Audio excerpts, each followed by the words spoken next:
रहमान रहीम अस्सलाम वालेकुम। आप मेरा यूट्यूब चैनल देख रहे हैं। Welcome to my YouTube channel. FGEI mean के जो आपके पास फेडरल गवर्नमेंट के स्कूल थे, इसमें आपके पास SST और TGT की सीटें अनाउंस हुई थी। अप्लाई करने की आखिरी तारीख 19 मई थी। आप लोगों ने अप्लाई किया होगा। इसका जो पेपर की डेट जनाब 1 जून आ गई है जी। 1 जून को 1 जून को आपके पास पेपर होगा इसका, ठीक है।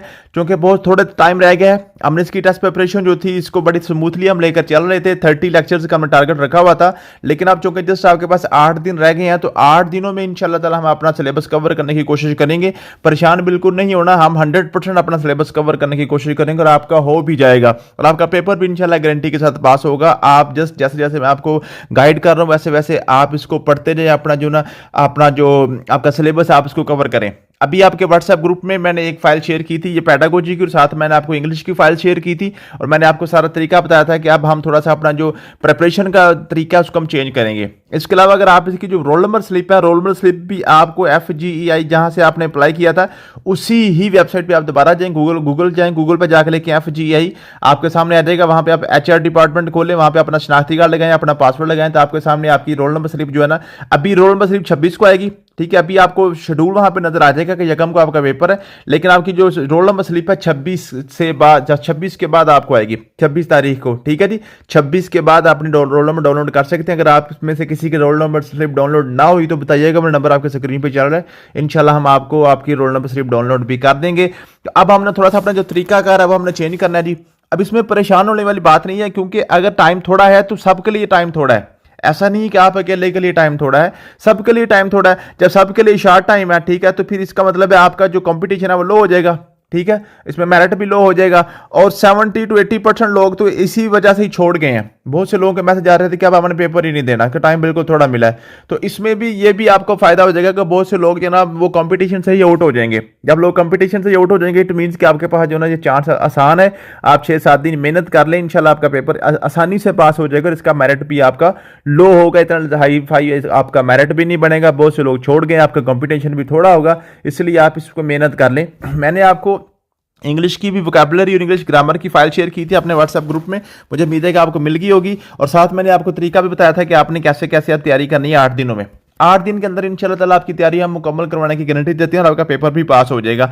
आप ये जो हमने अपना सिलसिला स्टार्ट किया हुआ था इसको हम स्मूथली लेकर चल रहे थे। तो टॉपिक्स तो मैं आपको इंशाल्लाह ताला 1 तारीख तक वो सारे आपके करवाऊंगा जो आपके सिलेबस में दिए हुए हैं।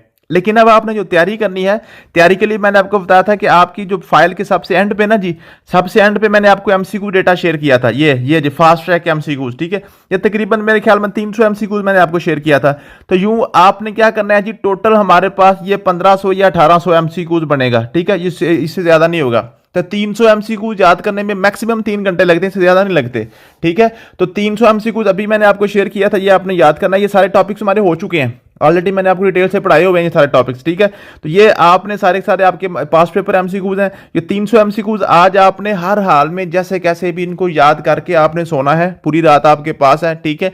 इंशाल्लाह ताला कल सुबह फर्स्ट टाइम मैं आपको 300 MCQs और शेयर कर दूंगा। इसी तरीके से जो नेक्स्ट आपके पास 8 दिन है ना, मैं 300 MCQs करके 1800 MCQs आपको सेंड कर दूंगा। अगर ये MCQ सिर्फ आप तैयार कर लेते हैं तो आपका पेपर पास करने की गारंटी है, इंशाल्लाह ताला आपका पेपर पास हो जाएगा। किसी किस्म की कोई परेशानी वाली बात नहीं है। लेकिन चूंकि MCQs को याद करना, रट्टा लगाना थोड़ा मुश्किल होता है, तो आप ऐसे करें कि साथ साथ जो टॉपिक्स हम करवा रहे हैं टॉपिक भी साथ साथ पढ़ते जाएं, ठीक है। जस्ट लेक्चर को सुन लें, इसको याद करने की आप जरूरत नहीं है, ना ही आपके पास टाइम है। लेक्चर को सिर्फ आपने सुनना है, सुन के फिर आपने MCQs अपने तैयार करने हैं। तो इंशाल्लाह ताला आपके जो MCQs हैं इजीली आपके तैयार हो जाएंगे, ठीक है। आप आज चूंकि हमने किया था जनाब ये जो आपके पास हमारी मैनेजमेंट थ्योरीज हमने स्टार्ट की हुई थी, ठीक है। एजुकेशन सुपरविजन हमने स्टार्ट की हुई थी, ठीक है। तो थ्योरीज ऑफ मैनेजमेंट हमने करनी थी आज, थ्योरीज ऑफ मैनेजमेंट करते हैं। और उसके बाद हमारा एक बहुत इंपॉर्टेंट टॉपिक है, वो उसको हम कहते हैं एजुकेशनल गाइडेंस एंड काउंसलिंग, ठीक है। ये दोनों आज हम पढ़ेंगे इंशाल्लाह इसी लेक्चर में।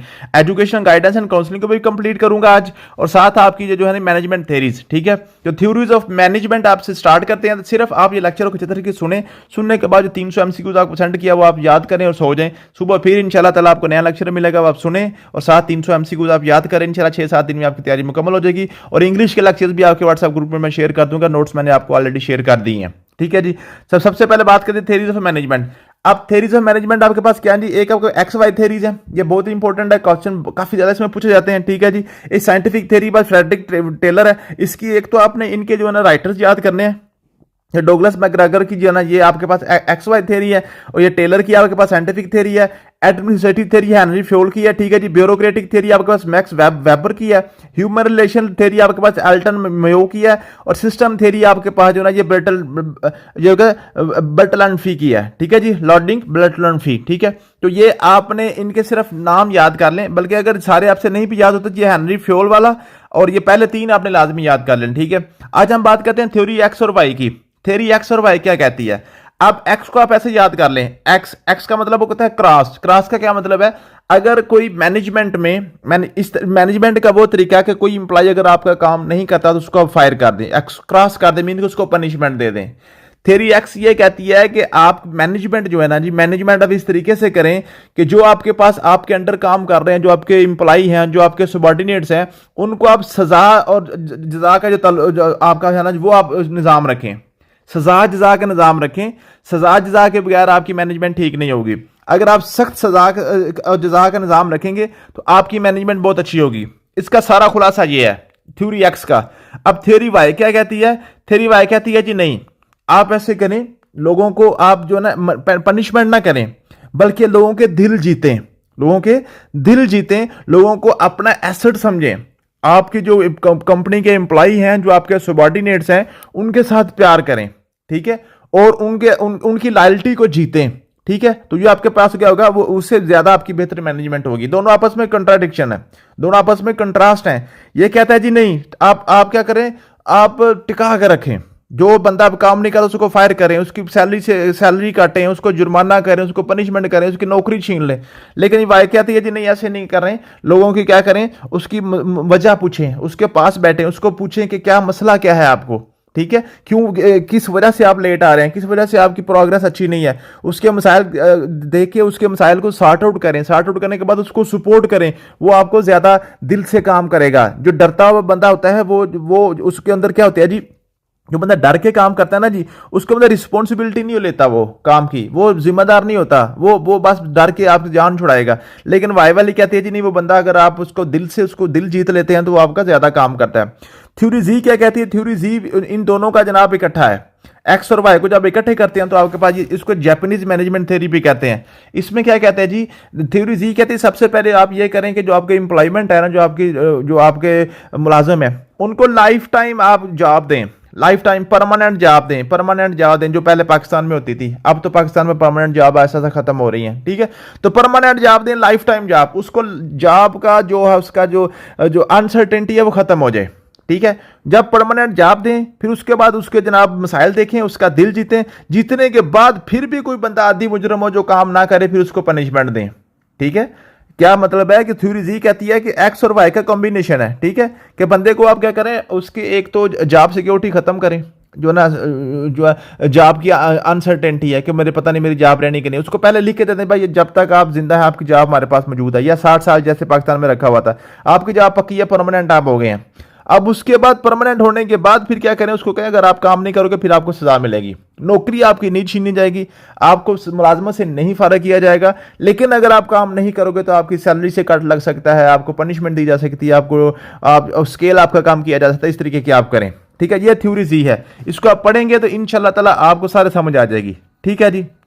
उसके बाद आपके पास आ गया जी guidance, emotional guidance and counselling. अब इमोशनल गाइडेंस एंड काउंसलिंग क्या है जी? सबसे पहले एक तो आपको गाइडेंस और काउंसलिंग में फर्क समझ आनी चाहिए। गाइडेंस क्या है? गाइडेंस है जी किसी के फ्यूचर के बारे में उसको गाइड करना, किसी के फ्यूचर के बारे में, जो उसके आने वाले वक्त के बारे में, उसके कैरियर के हवाले से उसको उसकी रहनुमाई करना कि आप ऐसे करें। काउंसलिंग क्या है? काउंसलिंग है आपके प्रेजेंट और पास्ट के बारे में उसकी मदद करना। प्रेजेंट को बंदा फंसा हुआ है या पास्ट में जो उसने माजी में कोई गलतियां कर ली हुई हैं, उन गलतियों की वजह से वो बंदा परेशान है, इस वक्त वो उसको मसाइल हैं, तो उनको वो कैसे सॉर्ट आउट करेगा, उसको कहते हैं काउंसलिंग, ठीक है जी। दो बातें हैं, पहले आप ये समझ लें, गाइडेंस आपके पास क्या है जी, आपने फ्यूचर के बारे में किसी की कैरियर काउंसलिंग को समझ लें कि आपने क्या करना, गाइडेंस का नाम दे दिया, ठीक है। और काउंसलिंग आपके पास क्या है जी, जो इंस्टेंट जो वक्ती तौर पर बंदे परेशानी होती है उसको सॉर्ट आउट करना, उसको गाइड करना, उसको हम कहते हैं जी काउंसलिंग, ठीक है। ये आपके पास क्लियर हो गया। उसके बाद आपके पास आ गया जी, ये है जी ये डिफरेंट जो है ना को एंड को, ये आपके पास इसकी डेफिनेशन आपने 1951 इसकी डेट याद करने की जरूरत नहीं, सिर्फ ये याद कर लें को ये किसने कहा था। ये क्वेश्चन इस तरह पूछता है, guidance is assistance made available by competent counsellor to an individual of any age to help him direct his own life, develop his own point of view. क्या मतलब है कि ये जनाब गाइडेंस है ना, वो एक कॉम्पिटेंट जो काउंसलर है वो किसी भी एज और किसी भी ग्रुप के बंदे को जब वो गाइड करता है उसकी लाइफ के बारे में, इसको गाइडेंस कहते हैं। तो ये किसने कहा था, ये क्रो एंड क्रो ने कहा था। ठीक है जी, ये इस तरह से पूछेगा वो। ठीक है जी, उसके बाद counselling is confidential interactive relation between a trained professional and an individual who seeks help with personal emotional education and social problems. जो उसको प्रॉब्लम्स आ चुके हैं, जो वो फेस कर रहा है, उनके सोल्यूशन के लिए जो हल पूछता है वो आपकी काउंसलिंग है। और जो अभी प्रॉब्लम्स नहीं आए, प्रॉब्लम्स आने से पहले ही आप उसको एडवांस उसको बता रहे हैं कि आप ऐसे ऐसे करो, परेशान नहीं होगे आप आपके फ्यूचर के बारे में, वो आपकी गाइडेंस है। मुझे उम्मीद है कि आपको समझ आ गई होगी। फादर ऑफ वोकेशनल गाइडेंस को हम कहते हैं जी फ्रैंक पर्सन्स। फ्रैंक पर्सन्स को हम कहते हैं जी फादर ऑफ आपके पास वोकेशनल गाइडेंस। ये भी क्वेश्चन पूछा जाता है। ठीक है जी, उसके बाद आपके पास आ गया जी ये डेवलपमेंट इन पाकिस्तान। पाकिस्तान में जनाब सबसे पहले तो हमारे पास जो गाइडेंस का तरीका का था वो सिर्फ आपके बुजुर्ग थे। आप अपने बुजुर्गों से गाइडेंस लें, आपके बुजुर्ग ही सारा कुछ आपकी फ्यूचर काउंसलिंग करते थे, उन्होंने डिसाइड करना था आपने क्या करना है, आपके वालिदैन या आपके जो भी आपके बड़े हैं। लेकिन जो नेशनल एजुकेशन पॉलिसी 1972 जो थे ना जी, सबसे पहले ये एक ऐसी नेशनल एजुकेशन पॉलिसी थी जिसने क्या कहा था कि जनाब आप क्या करें कि गाइडेंस की जरूरत होती है, आप क्या करें बच्चों की कैरियर काउंसलिंग करें, उसके लिए आप अपने स्टाफ की ट्रेनिंग करवाएं, बच्चों को लिए एक पूरा डिपार्टमेंट बनाएं। ठीक है, तो इसलिए मैंने आपको बताया था 1972 की जो पॉलिसी है इसके वाले से काफी ज्यादा क्वेश्चन आते हैं।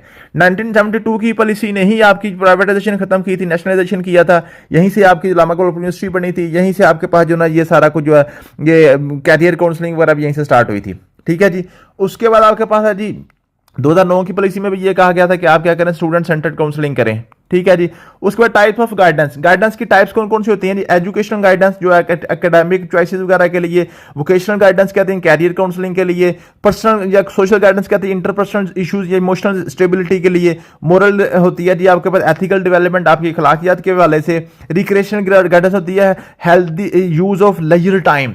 ठीक है जी, रिक्रिएशनल गाइडेंस मीन के जो आपका फारिग टाइम है वो अच्छे तरीके से आप कैसे बसर कर सकते हैं। Health guidance physical and mental well being के वाले से आपकी हेल्थ गाइडेंस होती है। फिर आपके टाइप ऑफ काउंसलिंग होती है। काउंसलिंग में आपके पास कौन कौन से, एक होता है आपके डायरेक्टिव काउंसलिंग। डायरेक्टिव क्या होती है? डायरेक्शन देना, डायरेक्शन देना। डायरेक्शन का मतलब होता है कि जो आपका काउंसलर है वो आपको डायरेक्शन दे रहा है कि आप ऐसे ऐसे करो, हुक्म दे रहा है आपको, समझ लें। ठीक है, इसमें क्या होता है जी वो जो आपका काउंसलर होता है उसी की मर्जी चल रही होती है कि आप ऐसे ऐसे करो, आपने जस्ट क्या करना है, मिनो अन उसके ऊपर आपने अमल करना है। इसको कहते हैं डायरेक्टिव काउंसलिंग। एक होती है non directive counselling. Non directive counselling होती है जो आपका काउंसलर होता है वो आपको मशवरा देता है, वो आपको हुक्म नहीं देता, वो आपको मशवरा देता है कि आप ऐसे कर लो, ऐसे कर लो अगर कर सकते हो तो। ठीक है, तो वो आपको क्या मतलब है कि वो जो जिसकी काउंसलिंग कर रहा है उसका मशवरा भी शामिल करता है। वो ये नहीं कहता तू इतना सियाना था तू फंसता क्यों। ये जो डायरेक्टिव काउंसलिंग होती है ना, डायरेक्टिव काउंसलिंग में यही कहते हैं कि भाई तुम इतने सियाने होते तो फिर आप इस मसले में आप पढ़ते ही ना। अब आप मसले में पढ़ चुके हो, इसका मतलब है कि आप पागल हो, आपकी अकल वो काम नहीं कर रही, इसलिए आप अब अपनी अकल बंद करो, हमारे मशरूम पे चलो।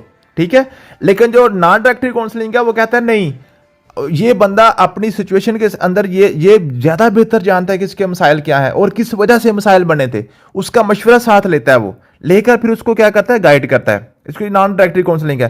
फिर इलेक्टिव काउंसलिंग, ये आपके पास ये combination of both, combination of directive और इनडायरेक्टिव की कॉम्बिनेशन करते हैं। तो क्या कहते हैं आपके पास इलेक्टिव काउंसलिंग मीन्स कि आप पहले उसके साथ मशवरा करें, मशवरा करने के बाद दोनों फिर मिलकर जनाब एक नतीजे पे पहुंचे कि एंड पे हमने ये करना है, जो भी स्टेप आपने लेना है वो स्टेप पे फिर वो उसको डायरेक्ट करे कि अब आपने ये काम करना ही करना है। फिर उसकी पूरी सुपरविजन रखेगा, जनाब आप ये जो हम दोनों ने मिलकर ये डिसाइड किया था कि अब आपने ये काम करना है, आपने 8 घंटे डेली पढ़ना है, तो अब आपको 8 घंटे पढ़ना पड़ेगा। ये कहते हैं इलेक्टिव काउंसलिंग। फिर individual counselling, 1-on-1 interaction between counsellor and client. एक काउंसलर है, एक क्लाइंट है, 1-on-1 उनकी आपस में काउंसलिंग चल रही है। एक ग्रुप काउंसलिंग, एक काउंसलर है और आपके पास आगे 8, 10, 15, 20 बंदे बैठे हुए हैं, सबको इकट्ठा लेक्चर के थ्रू वो समझा रहा है। ठीक है। कैरियर काउंसलिंग का focus on job, crisis counselling का इमीडिएट सपोर्ट ड्यूरिंग इमरजेंसी, जो भी आप इमरजेंसी बन गई उसके वाले से है। Rehabilitation counselling assisting people with physical emotional development and challenges वगैरह के वाले से ये आपकी होती है जी रिहैबिलिटेशन काउंसलिंग। फिर educational guidance and counselling, education guidance and counseling refer to systematic services aimed to helping students achieve academic success, select appropriate education path and address barriers to learning। ठीक है, तो जो आपके पास एजुकेशनल काउंसलिंग है ये guidance है ये refer है करती है, तो जनाब आपको एक सिस्टमेटिक आपने सर्विस प्रोवाइड करनी है बच्चों को, उनको आपने नेक्स्ट वो कौन से मजमून सेलेक्ट करेंगे, उनका जो पाथ क्या होगा, वो कैसे सक्सेस हासिल कर सकते हैं, ठीक है, और उनके जो लर्निंग के दरमियान बैरियर्स हैं, जो रुकावटें हैं, वो कैसे अबूर कर सकते हैं। ठीक है जी। गोल्स एंड इंपॉर्टेंस आपके पास क्या है जी, encourage self awareness, goal setting and planning की जरूरत होती है, assist in subject and course selection, help resolve academic difficulties. ठीक है जी।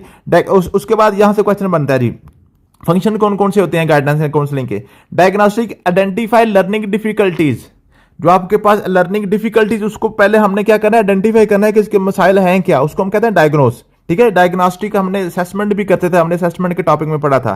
Preventive, reduce risk of school failure और ड्रॉप आउट। ठीक है जी। Developmental support person and academic growth में होता है जी।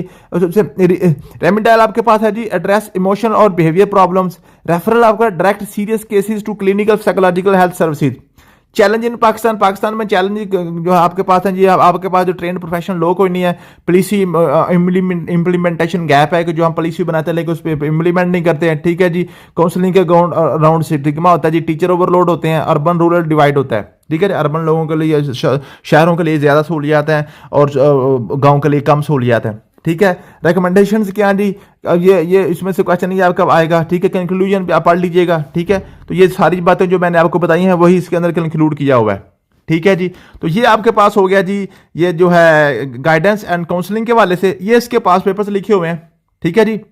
इसका फादर कौन कहलाता है जी, उसके बाद आपके पास जी प्रोवाइडेड एक्सपीरियंस पर्सन, ये कौन होता है। ठीक है जी। व्हाट इज द मेन और अल्टीमेट एम ऑफ गाइडेंस का क्या होता है जी, फ्लिप्ड लर्निंग किसको कहते हैं जी। ठीक है, ये सारी चीज़ें जो है इसके बाद पास्ट पेपर क्वेश्चन लिखे हुए हैं आपके गाइडेंस एंड काउंसलिंग के वाले से, ये आप देख लीजिएगा। उसके बाद खासतौर पर आज का जो आपका जो कंसर्न है, जो आज का आपका टारगेट है, वो आपने नीचे जो मैंने आपको 300 दिया है ना, तकरीबन ये कितने बनते हैं मतलब देख दूँ आपको, 324 है। ठीक है, तो मैंने कोशिश किया कि 3 दिन में 1000 आपका हो जाए करेगा। ठीक है, तो 324 ये आपने लाजमी आज याद करने हैं, याद करके आपने सोना है। इंशाल्लाह सुबह फर्स्ट टाइम इसका टेस्ट होगा और उसके बाद जो है ना जी आपका नेक्स्ट लेक्चर और नेक्स्ट आपको एमसीक्यूज मिल जाएंगे। थैंक यू सो मच, मिलते हैं नेक्स्ट वीडियो में। अल्लाह हाफिज़।